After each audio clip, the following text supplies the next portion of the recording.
welcome to come. Yeah, it's an open thing. It's right over there. It starts at 6:30. And youth city council meetings are really cool too. If you ever want to hear from more youth, you can talk to Sadie and she can tell you all about it. So there's so many words that I want to say because I have so many thoughts and my brain goes 200 miles a minute, just like my heart. But I'm going to try and narrow it down. Someone talked earlier on the fact that, I believe it was you, that the age of consent in South Dakota is 16. I don't know how many of you know it, but there is no actual age limit for how old you have to be to adopt in the state of South Dakota. The only requirement is that you be 10 years older than whoever you are adopting. That is quite literally the only requirement. If I were 11 years old and I wanted to adopt someone who was 1, I could legally apply to do that. And they could legally let me. And they're going to ban these books.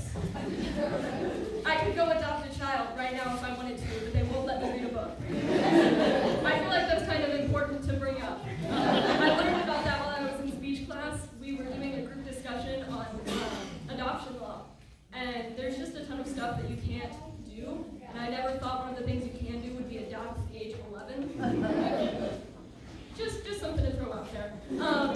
Yeah, it's insane to me that instead of even, I've heard of banning books. I know it's a thing that happens. I've read plenty of banned books.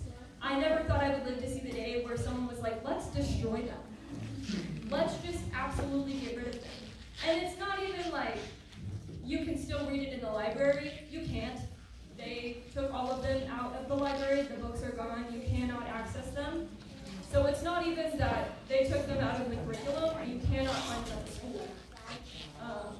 And I believe it's still like that, even though it was taken off the agendas and everything. Yeah, I'm getting head nods from teachers that I know. Another thing I want to point out, as my shirt says, let teachers do their job.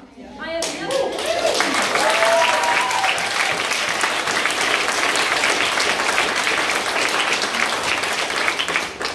never once in my life had an issue with an English teacher. I will not speak on science teachers.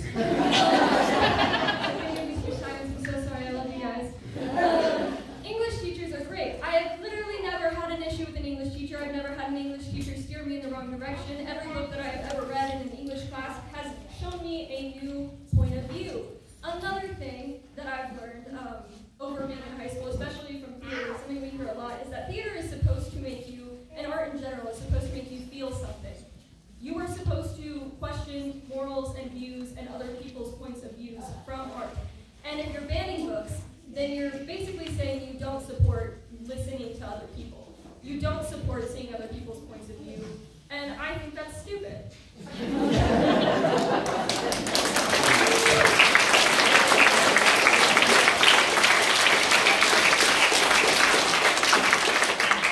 easier if I don't use fancy words. I feel like I would use one wrong, even though Colton Blake can do it very easily. I cannot. But yeah, it's stupid. Banning books makes absolutely no sense.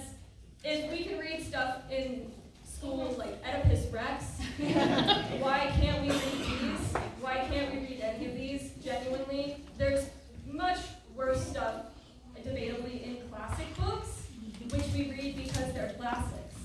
That's the reason. That is the only reason. We read them because they're classics, and they're not questioned because of that. But these are questioned because they have the exact same stuff, and they're not classic books, even though they're plain writing. I don't know. I think it's just really stupid.